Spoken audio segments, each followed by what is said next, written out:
Habiendo resucitado al amanecer del primer día de la semana, Jesús se apareció primero a María Magdalena, de la que había arrojado 7 demonios. Ella fue a llevar la noticia a los discípulos, los cuales estaban llorando, agobiados por la tristeza. Pero cuando la oyeron decir que estaba vivo y que lo habían visto, no le creyeron. Después de esto se apareció en otra forma a 2 discípulos que iban de camino hacia una aldea. También ellos fueron a anunciar a los demás, pero tampoco a ellos les creyeron. Por último se apareció Jesús a los 11 cuando estaban a la mesa y les echó en cara su incredulidad y dureza de corazón, porque no les habían creído a los que lo habían visto resucitado. Jesús les dijo entonces: vayan por todo el mundo y prediquen el Evangelio a toda criatura. Palabra del Señor. Durante esta semana, los evangelistas Mateo, Marcos, Lucas y Juan nos han recogido aquellos hechos que sucedieron el día de la resurrección. Marcos, por su parte, hoy nos hace como un resumen de todo lo que sucedió, ¿verdad? Escuetamente dice, pasó esto. No entra en detalles, sino que pasó esto y esto, a cada uno se le apareció, ¿verdad? Todos venían y contaban, pero nadie creía. Nadie creía. Hasta que al final Jesús se le va a aparecer a los 11.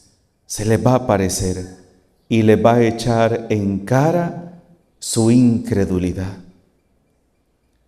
Por eso, en la primera lectura que hemos escuchado hoy del libro de los Hechos de los Apóstoles, capítulo 4, Pedro va a tomar la palabra. Acuérdense que ha habido una discusión. Pedro iba a predicar al templo. Como todos los días, ellos iban al templo a predicar. Había un paralítico que estaba a la puerta del templo para pedir limosna. Y entonces aquel hombre le pidió una limosna. Y entonces Pedro le dice, y va Juan con él: míranos, no tenemos ni plata ni oro, pero lo que tenemos te lo damos. En el nombre de Jesús de Nazaret, levántate y ponte de pie. Y dice que aquel hombre que había estado por años, y todo mundo, todos los que lo habían visto sabían que era un paralítico, se puso de pie de un salto.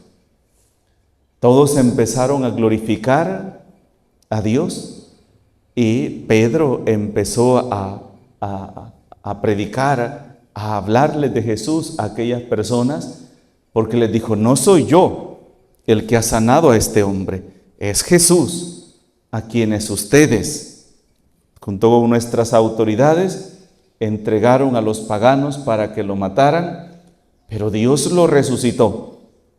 Dios lo resucitó y está sentado a la derecha. A ese Jesús es el que predicamos y es el que ha sanado a este hombre. Y empieza el gran conflicto con las autoridades judías. Empiezan a perseguirlos, a acosarlos, a decirles que tienen que callarse, que no tienen que predicar en nombre de ese Jesús. Y luego les reclaman y les dicen: ¿por qué nos están haciendo culpables de la muerte de ese hombre? Nosotros no somos culpables. Ya lavándose la mano como Pilato, ¿verdad? Porque ellos fueron los que condenaron al Señor y ahora pues no quieren que digan que ellos fueron los culpables de la muerte del Señor. Y Pedro dice una frase muy importante. Y dice: nosotros no podemos dejar de contar lo que hemos visto y lo que hemos oído. Nosotros no podemos dejar de hablar, no podemos callar. Juzguen ustedes a quién hay que obedecer, a Dios o a los hombres, Júzguenme ustedes y díganme a quién hay que obedecer, porque nosotros no podemos callar lo que hemos visto y lo que hemos oído. Y Jesús hoy da un mandato en el Evangelio de San Marcos, en el capítulo 16. Vayan por todo el mundo y prediquen el Evangelio a toda criatura. Vayan. Cuando fuimos bautizados, después de que se nos echa de la misma agua que hemos esparcido hoy, por eso si se fijan en la octava de Pascua y en los domingos de Pascua, no se hace el acto de contrición, sino que se esparce agua, pero no es agua bendita, es agua bautismal. Es la misma agua que se bendijo en la vigilia pascual, y esa agua en el momento del acto penitencial se esparce sobre toda la comunidad, y esa agua es el acto penitencial, el agua que purifica, que nos limpia de nuestros pecados, ¿verdad? Por eso no podemos decir, el Padre me echó agua bendita. No, no es agua bendita, es agua bautismal. Y es con el agua que se bautizan a los niños, a los nuevos bautizados. Entonces esta agua, ¿verdad? Esta agua nos purifica, y cuando se nos echa, cuando fuimos bautizados, inmediatamente después viene una unción con el Santo Crisma, y donde se nos dice que con esa santa unción tenemos una triple misión: sacerdotes, profetas y reyes. Pero quiero detenerme en la segunda, profeta. ¿Quién es el profeta? ¿Quién es un profeta? Aquel que anuncia y denuncia. Porque no es profeta solo aquel que habla bonito. No. Y a veces esos son los que nos gustan a nosotros, ¿verdad? Ay, ese padre tan bonito como habla, ¿verdad? Que aquí y allá. Ay, que mire, si es que solo contando chistes pasa. Mire, uno no se duerme porque chiste tras chiste tras chiste. Mire, ese padre sí es que lo hace reír a uno. No, es que la misa no es un circo para hacer reír a la gente. Aquí en este lugar se llama ambón, y en este lugar es donde el sacerdote o el celebrador de la palabra ejerce un ministerio que se llama el ministerio de la palabra o el ministerio profético, y es el lugar donde se anuncia la buena noticia de la salvación, donde se anuncia la salvación de Dios, pero también donde se denuncia el pecado. ¿Y qué es pecado? Toda injusticia. El pecado es toda injusticia. Por eso a mí me ha gustado resumir siempre cuando alguien dice, pero ¿y qué es el pecado? ¿Qué es el pecado? Todo aquello que me hace daño a mí y daña a los demás. Eso es el pecado. Por eso San Agustín va a decir, ama y haz lo que quieras, porque quien ama no peca. Pero hablando del término del amor que el apóstol San Pablo habla, ¿verdad? Que el amor es comprensivo, el amor es servicial, el amor no busca envidia, el amor no busca el mal, el amor disculpa todo, el amor todo lo cree, el amor todo lo espera, el amor todo lo cree, el amor es siempre fiel, el amor nunca se irrita, el amor no es descortés, en el amor no hay egoísmos, en el amor nunca hay doblez. A eso se refiere San Agustín cuando dice, ama y haz lo que quieras, porque quien ama no peca, ¿verdad? Entonces, ¿el pecado qué es? Todo rechazo o negación de lo que es el amor que Dios quiere que cada uno de nosotros vivamos. Entonces, ese es el ministerio profético. Nosotros que estamos llamados a anunciar la misericordia de Dios, a anunciar el amor de Dios, la ternura de Dios para toda la humanidad, como el Papa Francisco lo ha hecho, ¿verdad? Lo ha hecho de mil maneras. Y lo han criticado, porque hay muchos hermanos que prefieren una iglesia que solo tire leñazos, ¿verdad? Una iglesia que condena, una iglesia que señala y le dice: tú vas para el infierno, aléjate de aquí, tú no tienes que entrar a la iglesia, tú esto, tú aquí, tú allá. Y empezaron a atacar, ¿verdad? Y el Papa ha dicho esto: ¿quién soy yo para juzgar? ¿Quién soy yo para condenar? Si ni Jesús lo hizo, ni Jesús lo hizo. El único que puede juzgar y condenar es Dios. Yo, la misión que tengo es hablar que Dios es un Dios de misericordia y que no desprecia a nadie, como dijo él. ¿Cómo dijo aquel? Dios no desprecia a un corazón contrito y humillado. Dios no lo desprecia. Dios no lo desprecia. Entonces, esa es la misión nuestra, ¿verdad? Pero ¿a qué quiero llegar con esto? Que no es una misión propiamente del Papa, del obispo o del cura. Es una misión de todo bautizado. De todo bautizado. Es una misión de todo bautizado. Es una misión de cada uno de nosotros.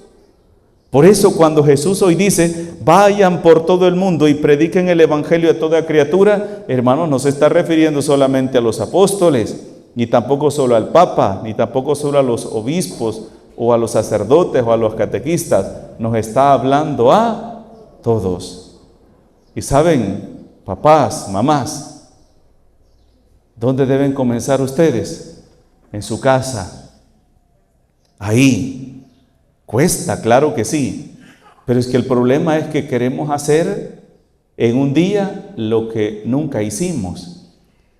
Por eso yo insisto mucho cuando hay personas que no quieren niños en la iglesia, en las misas no quieren niños. No, es que muchos lloran, es que mucho ruido hacen. Hermanos, hay un niño de 6 meses, de 1 año, de 2 años, de 3 años, por más que yo le explique, él no me va a entender.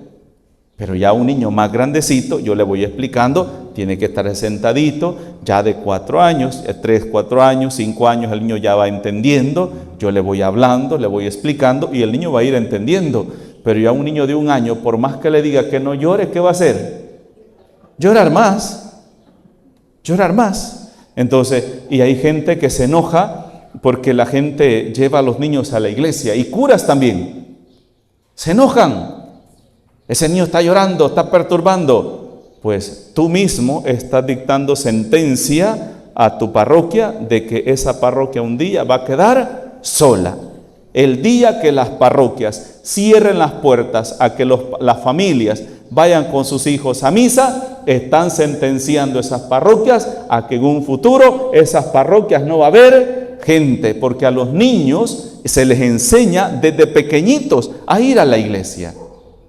Yo me acuerdo, tenía una experiencia de ver crecer a una sobrinita desde que nació, ¿verdad? Y la fui viendo 1 año, 2 años, y me acuerdo una cosa que la recuerdo así tan hermosamente, y es que ella apenas sabía hablar, pero la mamá desde chiquitita juntaba las manos y le decía: vamos a rezar una Ave María y un Dulce Madre. Y ella al principio ni entendía, pero poco a poco aquella niña empezó a ir aprendiendo aquellas frases, y ella, antes de acostarse, de 1 año y medio, yo no entendía qué era lo que ella decía, pero empezaba a balbucear un montón de sonidos y yo solo sabía que había terminado porque decía amén, decía.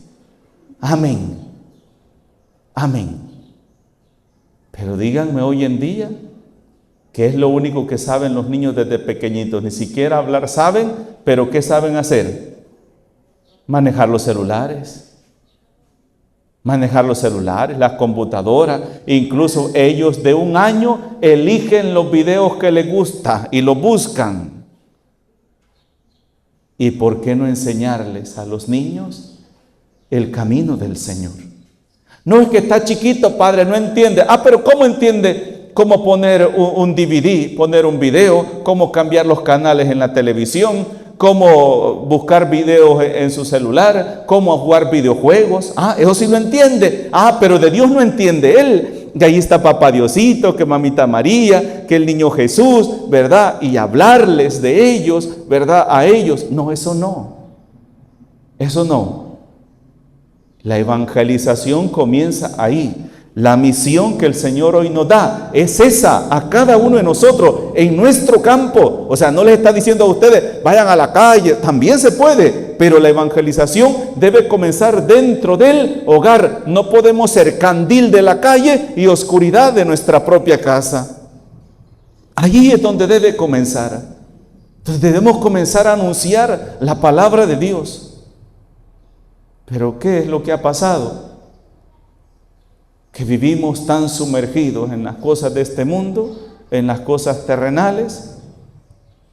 Muchos vino la Semana Santa y lo único que les quedó fue una gran goma, a otros un accidente, a otros un familiar que se les ahogó, a otros les quedó solamente la bolsa vacía, pero su corazón sin Dios. Porque la Semana Santa solamente fue un tiempo para ir a vagar, para ir a pasear, un tiempo libre para comer, para ir a la playa, para irse para un rancho, nada más. Pero lo que fue ir a la iglesia y celebrar los misterios de nuestra fe, no sirvió de nada. Y saben, por eso, hermanos, por eso es que hablamos de la iglesia, por eso es que abandonamos la iglesia, porque no nos preocupamos por conocerla. No nos preocupamos por vivir nuestra fe de verdad. Simplemente hemos quedado con unas prácticas, nada más, unas prácticas que... ¿Y usted por qué va a la iglesia? Porque mi mamá me enseñó a ir a la iglesia, pero no sabe que a la iglesia se va a escuchar la palabra de Dios y a dejar que Dios toque nuestros corazones. Y desde ahí iniciar un proceso de conversión en nuestra vida para ser un mejor papá, un mejor esposo, un mejor hijo, un mejor hermano, un mejor ciudadano. Es para eso que venimos a la iglesia, no a calentar una banca, ni tampoco a quedar bien con la fulana, como tristemente muchos otros dicen, ¿verdad? Vamos a ir a la misa para acompañar a la fulana. Vamos a ir a la misa porque hoy es los 15 años de esta persona. Vamos a ir a acompañar a la familia porque hoy se les murió un familiar. O sea, a lo que menos van a la iglesia es a tener un encuentro con Cristo. Van a quedar bien con la niña fulana, con don fulano. Y por eso es que no conocemos qué es la iglesia. ¿Saben, hermanos? Yo he insistido mucho en esto. La misa es un encuentro con Jesús. La misa es un encuentro con el Señor. Y ese encuentro lo tenemos a través de su palabra. Cuando Él nos habla a cada uno de nosotros, cuando Él toca nuestro corazón. Y el segundo encuentro es cuando Jesús se nos da en la Eucaristía, que es su cuerpo y su sangre. Y a través de este sacramento se hace uno con nosotros. Pero Dios no nos quiere cumpliendo prácticas. El Señor nos quiere viviendo su palabra.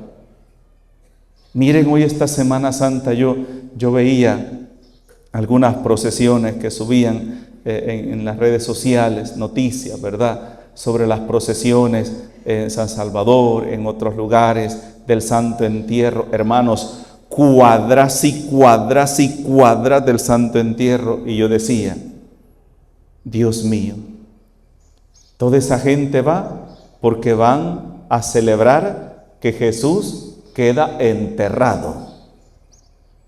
Ahí van. ¿Y cuántas personas quieren ir a ser parte del triunfo de la resurrección del Señor? Al Vía Crucis, a crucificar al Señor, cientos de personas a crucificarlo. Y los santos oficios a las 3 de la tarde, a bajar el Señor, lo que hicieron los piadosos varones, a celebrar el misterio de la muerte del Señor, a conmemorar ese misterio, poquitas. Y los poquitos que llegaron, bien atiburrados de torrejas, pescado calzado, que son más sueños que otra cosa, ¿eh? A dormir, ya casi durmiéndose. Pero ya en la noche ya pasó la llenazón, vamos a enterrar al Señor. Pero en la vigilia de la resurrección, poquísimos. ¿Saben por qué? Porque eso solamente es una tradición para muchos. No significa el misterio de nuestra fe. Y la iglesia por eso en todo el mundo anuncia que el sepulcro está vacío, que Jesús ha resucitado. Y estos hombres que hoy los vemos, que están siendo juzgados, están siendo amenazados, dicen esta frase: no podemos callar lo que hemos visto y lo que hemos oído. Y estos hombres, hermanos, van a entregar su vida por el Señor, porque ellos van a seguir manteniendo esto. No podemos negar lo que hemos visto y lo que hemos oído. Ojalá, hermanos, que también nosotros tengamos un encuentro con el Señor, tengamos un encuentro con Él y dejemos que transforme nuestra vida. Y desde esa transformación, desde esa experiencia con Dios, podamos llevar a otras almas, a otras personas, a ese encuentro con Cristo, principalmente a nuestra familia, a los hijos, a los hermanos, a nuestros papás.